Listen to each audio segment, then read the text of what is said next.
Before we're going to start, I always like to know a bit who's sitting in the audience. So could you hand up if you're a teacher? If you're teaching, hands up. So that's 1/3. If you are IT staff or data scientist, what is much more? Only 1, 2, 3, 4, 5? So, and the rest is then management staff? Hands up for management staff or administrational staff. Okay. Are the rest students? Education design. Education design. Oh, thank you so much. So thanks for the invitation. From Europe here to Australia, first time Australia, I really enjoy it. Great time here. Yeah, I will talk about trusted learning analytics, and I want to make a play for trusted learning analytics, not only because we need to have more privacy and data protection rules into it, but also to go back to the values of learning analytics and to talk then about educational values in specific European education systems. So a few slides about myself. This is the part that Abelardo already talked about. I have a chair on educational technologies and learning analytics. I work in schools and higher education, but also in medical education a lot. And as you know, in medical education, there's a lot of ethics going on. Who should be operated, how you communicate the outcomes, and so on. And from there, I learned quite something that I could bring into educational science and educational technology and communicating outcomes of assessment or educational technologies to students or parents.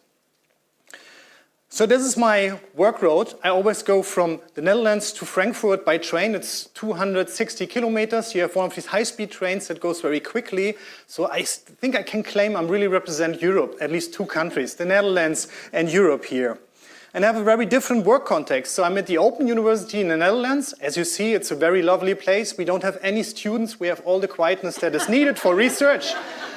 What is excellent, and all the communication is done digital, so we have a lot of data about our students and to apply them.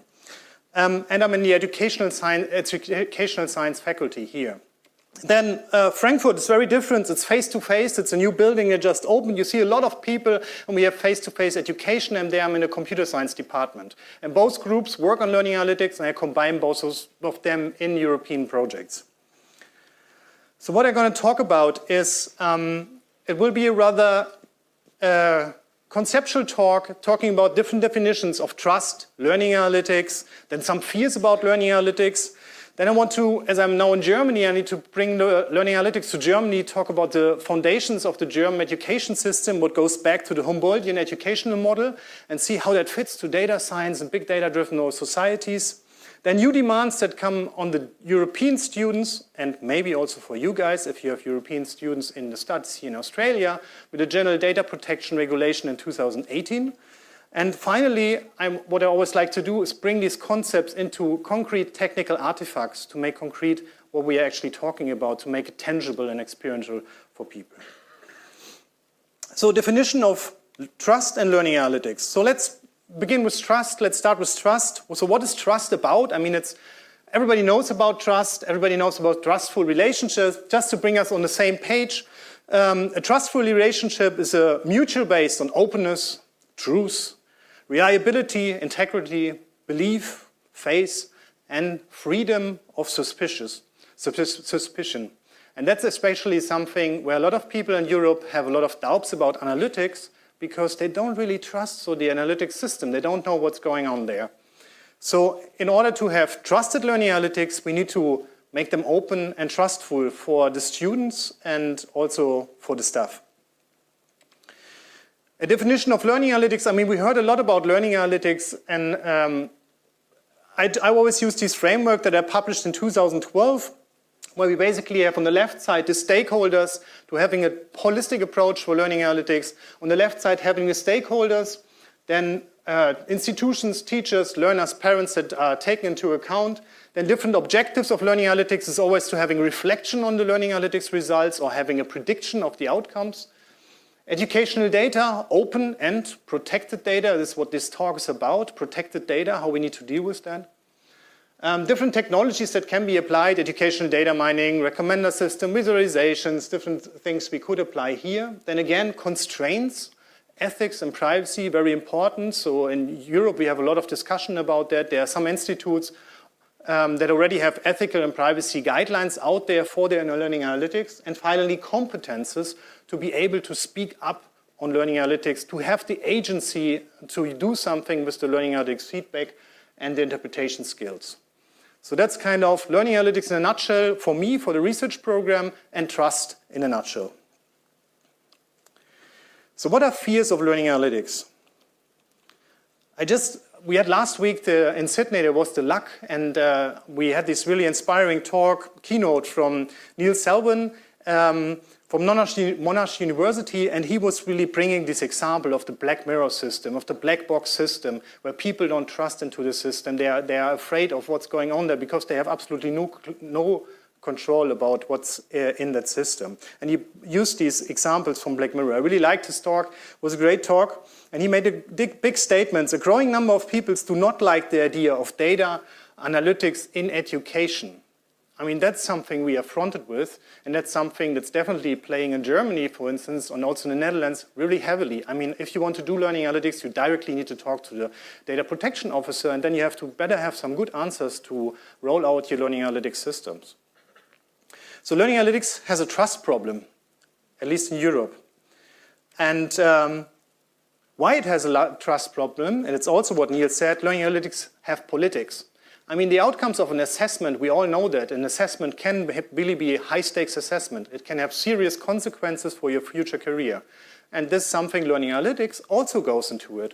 So learning analytics is also politics, and this is why the people don't have too much trust into it, because it can have significant consequences for them.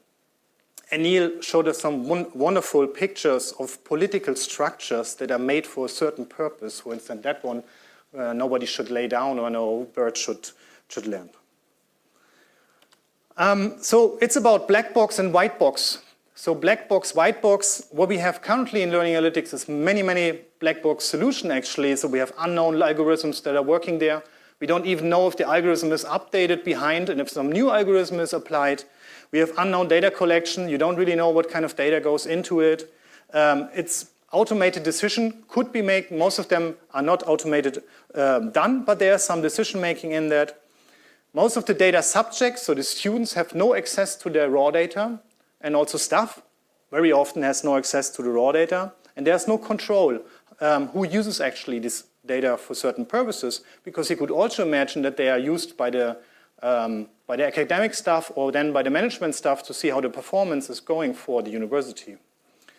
So we need to develop more with trusted learning analytics to a white box example, having open algorithms, sharing our algorithms, having transparent indicators, having explanations where these indicators are recorded, where they are coming from, and what kind of feedback they can provide to us.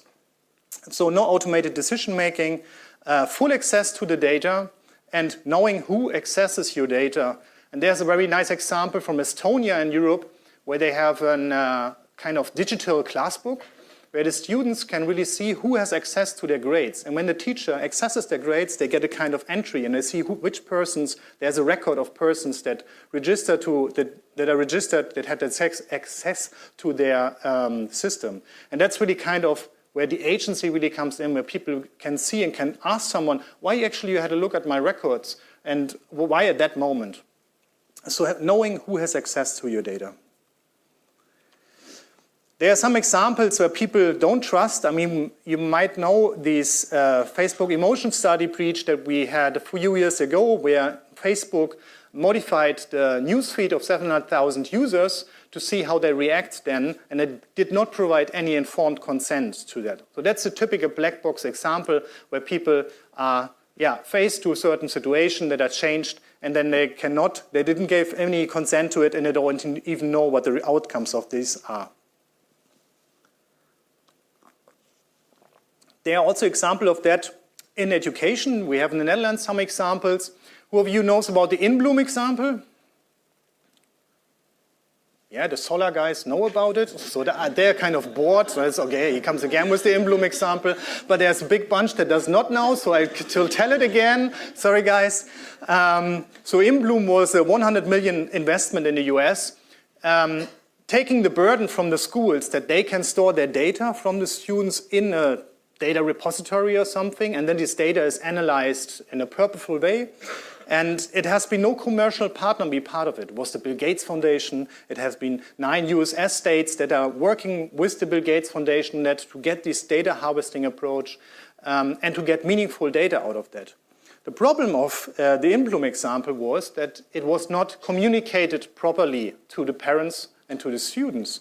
And then out of a sudden they get information like, oh, your data is stored here and it's all for a goodwill, but they really didn't trust that system. They're really fearing it's a Pandora's box. Once the data is collected there, it will be used for other purposes. And this is where so much political pressure has been constructed that the states needed to step out of the system, and at the end also the Bill Gates Foundation needed to pull back and step out of the system. And this is the most prominent example, you could say, where privacy was really a showstopper for learning analytics.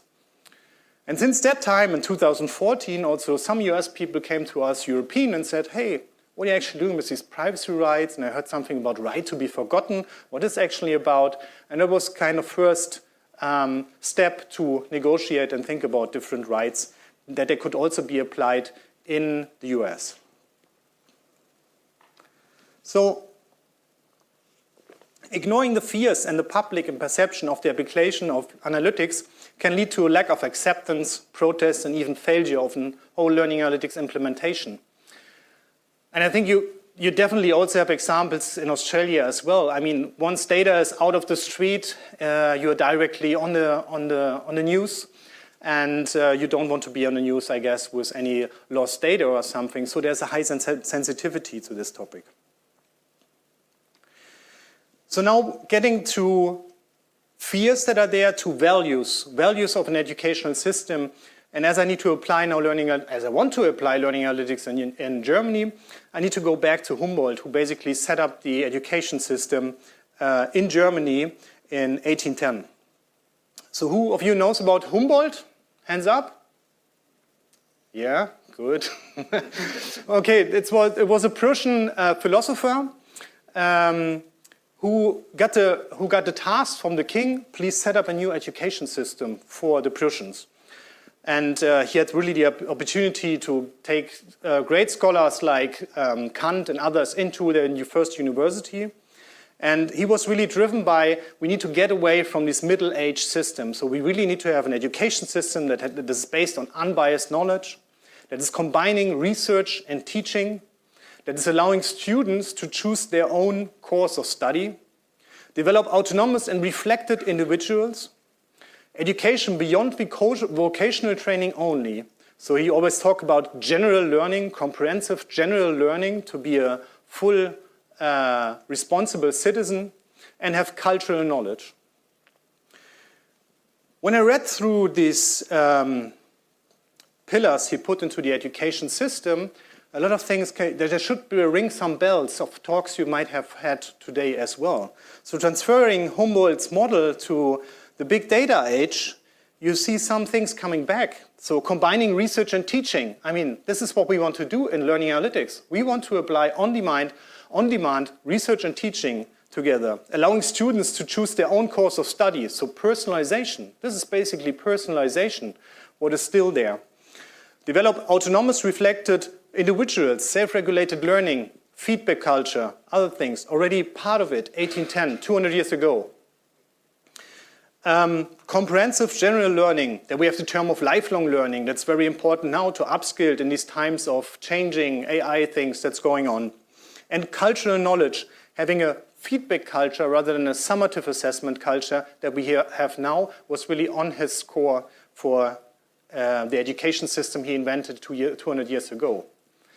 So when I talk about trusted learning analytics, I want to take these values into account and also tell the people, well, see, we still based on the values of Humboldt's educational model, but we have new means to support these models with learning analytics, for instance, through personalization and other ways. So it's not only data protection, it's also taking the values of a culture into account to support them in the education process.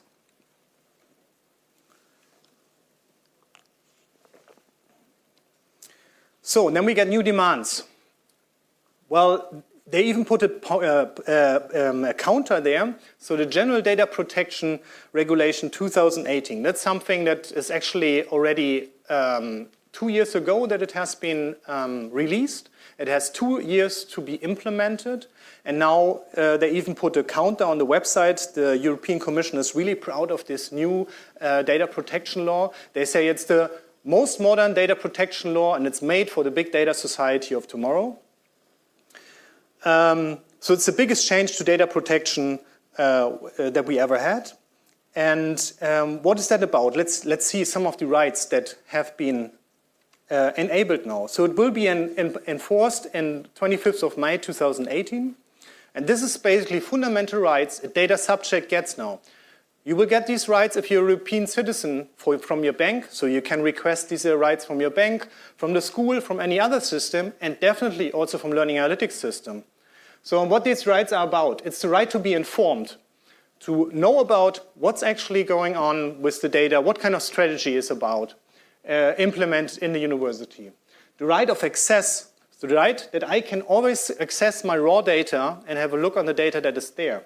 Because I also have the right of rectification to provide additional data that fulfills the certain part of my data to give a better picture of actually what is about of me, so if there might be some mistakes.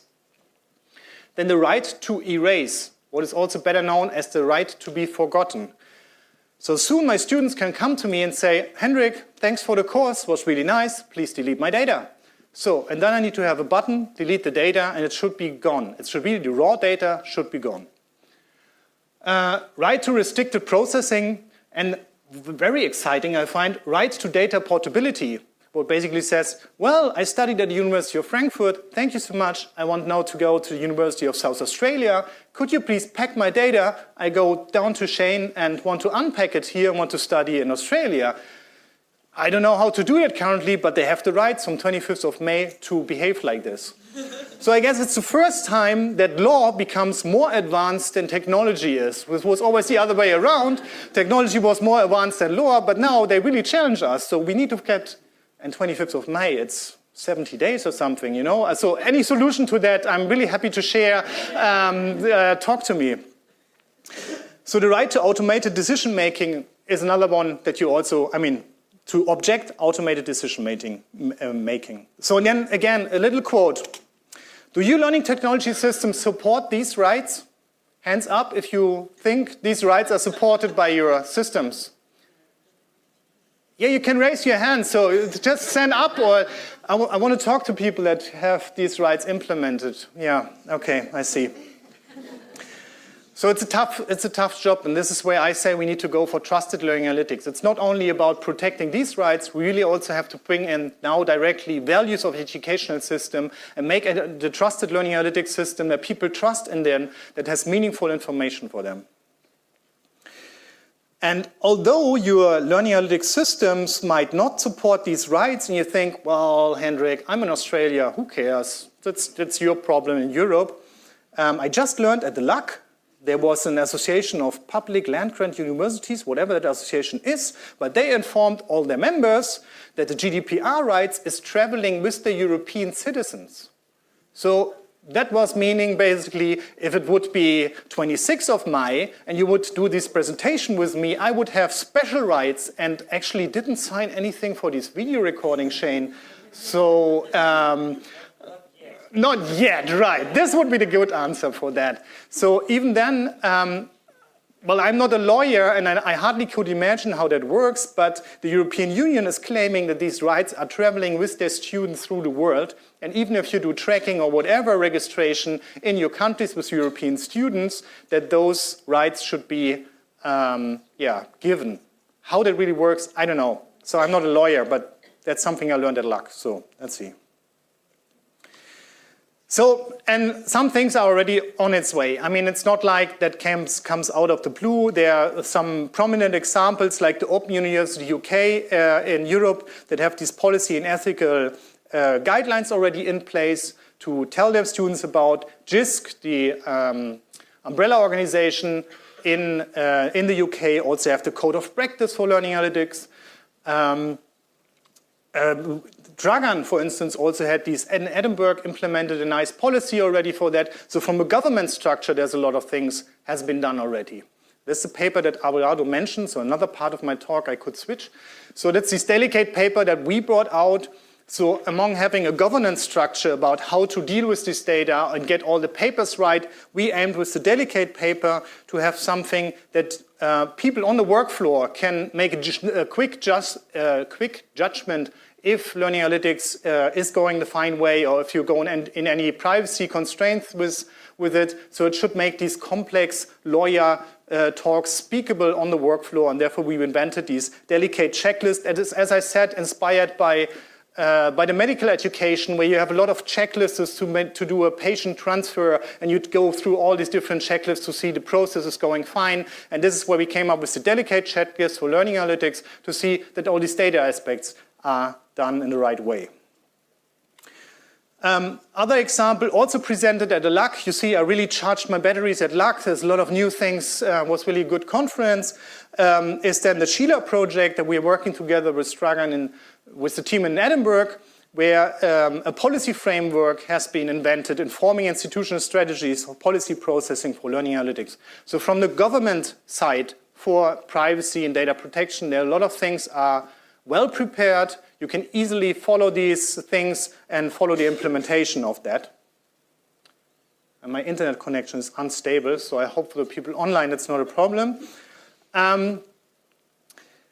What we are missing actually is really concrete implementations, because as you can imagine, these rights that I just showed to you really require that we implement new features to the technical systems. It's not done with governmental structures anymore. I really need to have a button to delete my data, to forget about that. And that's something we are researching on currently, so technical approaches towards trusted learning analytics, as I call it. So that's just really out of the box. The team is there since 3 months. So we are just starting up. It's open source project. We basically take these GDPR regulations, right to be informed. We have a brief description of that and look then what kind of consequences this will have for our front end, for our back end, when we need to delete the data. And we go through all these rights and implement and set up actually a new learning analytics infrastructure. We had one before, but we really needed to reconsider that and set it up on a new way to follow these GDPR rights. The system we have currently looks then like this: Trusted Learning Analytics Infrastructure. We call it Trula. I don't know, in Dutch and in German that's very funny. I guess that doesn't work here. It's a GDPR 2080 conform big data structure. And the most important thing is actually that we put this privacy layer here into it. Basically, you have these LMS data coming into it. You have some tracking, and then you have here your mega big data facts table. Then you have this black box, you know already, that should be a white box about the compute engine. And we have this privacy layer with all the different rights in between, and the right to be forgotten very prominent. And then you have the dashboard where the student is interacting, where he can look for feedback, where he can look for the information, but the dashboard gets a new meaning, and this new meaning is also that he's controlling his data from the dashboard. So this gives a new meaning for the dashboards we are developing. And if the students want then to delete the data at the end, they can press this forget button. The data is deleted from the facts table permanently. You will 2 times get a message like, well, Hendrick, you really want to delete this data? Because then you cannot do A, B, C, D anymore. Said, yes, you really want to delete this data? Okay, it's gone, your data will be deleted, and I cannot recreate this data anymore. Actually, this is not too sad that we are giving away data, because our big hope is with the data mining engine that we are training, that we have there, that we can train our statistical models. And the owner of the statistical models are the inventor of the statistical models. So that's something we can keep. We still can train these models. We can still learn from the courses and do that. So actually, we don't really need the raw data in the end. So this is what we're working on. If you want to, I don't know, if that's somehow meaningful, Australia or whatever country you are from, let me know. We're happy to share and have an open approach to that. Now I want to give you other examples with the PhDs we have now. So there are certain consequences. You could imagine if there's a digital informed consent and you enable certain informed consent information, and later you disable certain informed consent information. This has for sure an effect on your dashboard. Certain information is presented, other information is not presented. So we are studying currently how will that work? How will these widgets that we put into our dashboards react? How we need to deal with that? How we need to inform people what kind of consequences a certain dashboard will have? And that's one example of a study we did at the Open University. It's a virtual seminar. It's consisting of 60 students, so it's a smaller experiment with 11 universities involved. These students never meet face-to-face. It's online education. They come together. They work on a sustainable problem like water management or some other problems, and do that together in this environment. And the collaboration is really very different, a lot of different cultures that come in here. And what was the problem what we had all the time in this course? If there was a conflict, it really appears on the very end that there was a conflict and that this group was heavily affected and multiple people might not get their final grade, exam, whatever. And we wanted to bring this conflict source earlier to the process, that they do more management of their courses together, of the management of the courses together. So what we did here, we developed a widget, a CSCL widget for the group with different views. So you have on the left side, you have the cumulative view, where you basically see the combined activities of the students at that moment. And there's a periodic view where you see per month how development is going of these students through this CSCL environment and how they contribute. Then we have different activities, how much they initiate, how much they productive they contribute to it, how responsive they are. So the kind of dashboard for the group activity. What we implemented then here, according to the delegate framework, was a reciprocal privacy relationship. Well, it's a very hard word, huh? Reciprocal privacy, altogether. No, just kidding. But what is it actually about? It basically says that you have, if you don't share your data with the other students, you get the left side again, where you just see the blue and the orange. So the orange is me, and the blue is the aggregated information of my group. If I share my data, I'm also allowed to see the data of the others, right? So it's kind of consent for sharing this data, and then you get these average, but also you see the performance of the other students in the CSCL environment. So we gave them this opportunity, we described that, and then they went into their courses. And then we have that's just how these courses work through. So different months from December to January to February to March. And it has been used a lot and so on. Also then, for sure, the teachers wanted to use it for assessment. There you get to repurposing again. But we didn't allow for this because we had no consent for that. And now, final question from my side to you. Please guess how many of the 60 students wanted to have their data protected and not shown to the other students? Give me a number. 60 students. It was about 5 per group. 0, 0? What? 12? The 0 ones are right. At the end, nobody. We put so much effort and nobody wanted to have their data protected and not shared with the others. Well, it's a small sample, and it's also, they really appreciate that they would have the opportunity, if the group would not be that close to each other, would not have this good atmosphere, that they can also protect certain information. But at the end, they actually did not want to share, they did not want to protect their privacy, so they wanted to keep it like this. They have been very satisfied with the widget. We had less conflicts within the groups, so they really used that widget on their regularly online meetings. They spread the work in a better way, and it was for us a very successful experiment. Still, we need to implement the GDPR rules on the 25th of May. That was my last slide. Watch out for the actual conference. There we will publish some more papers about trusted learning analytics and all that stuff. Thank you. I'm happy to take questions.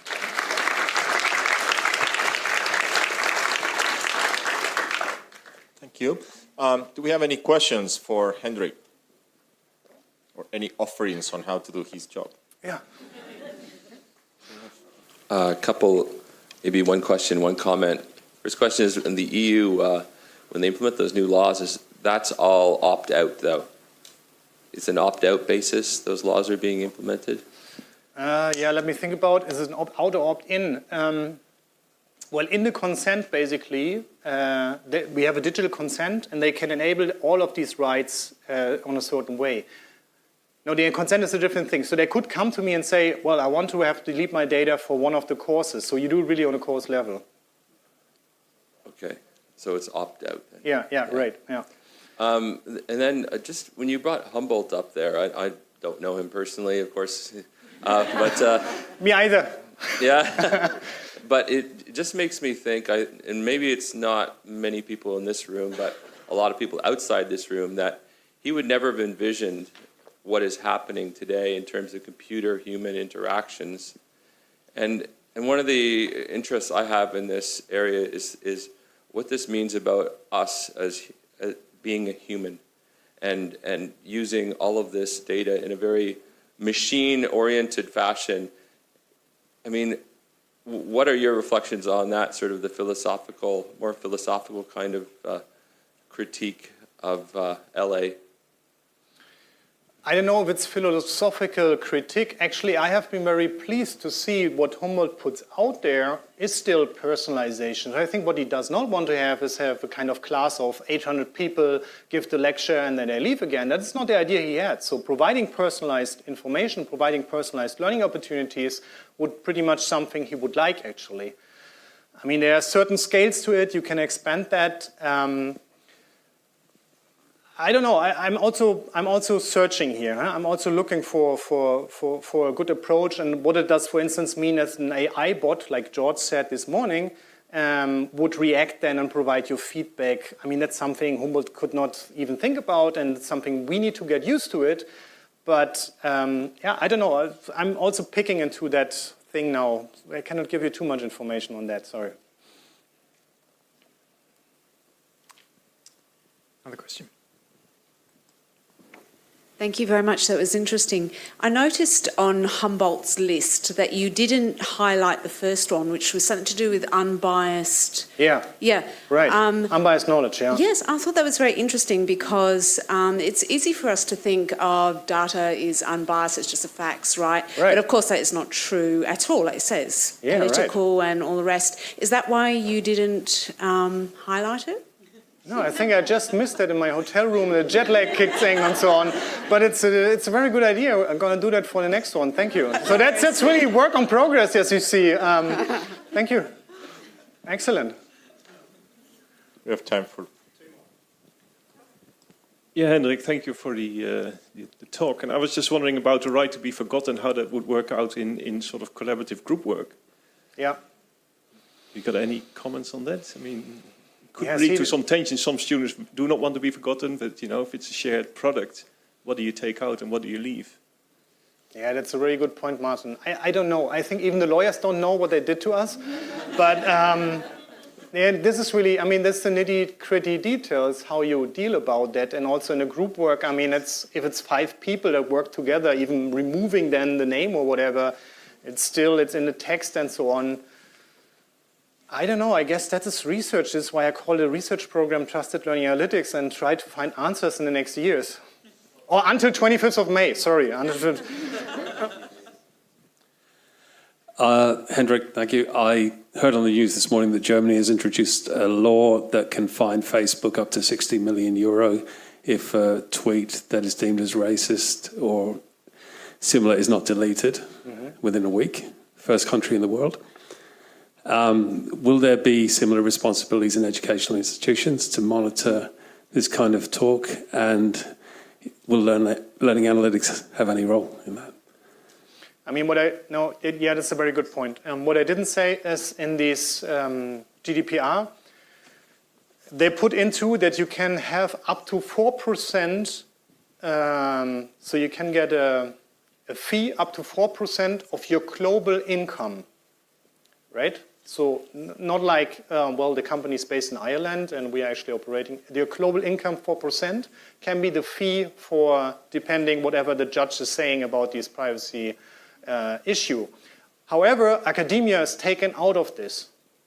So academia cannot be kind of feed on that, but we get other constraints. Like if I will have a data breach, I need to have very clear policies about that. And in 72 hours, I need to report that breach to the government. And everybody needs to be informed, and the data officer and so on. But there will be no fee for academia. Nevertheless, you can imagine if something like this happens, you have some awkward discussion with your dean and others, and it's very hard. And a lot of big companies got hacked. So I think I need to prepare for that. It will happen, I guess. But the fees is only for companies, and then global big ones. Okay, so we have time for just one more question. Okay, we've got a question from online. I think it's a relatively quick one. Once data is de-identified, do the restrictions apply? No, indeed. If it's de-identified, then these restrictions only for personal identifiable data. On the other hand, we all know that anonymization is not 100% possible. It's always pseudo-anonymization, so there's a gray area here as well. Thanks. All right, we're going to break now. Help me thank you. Thank you.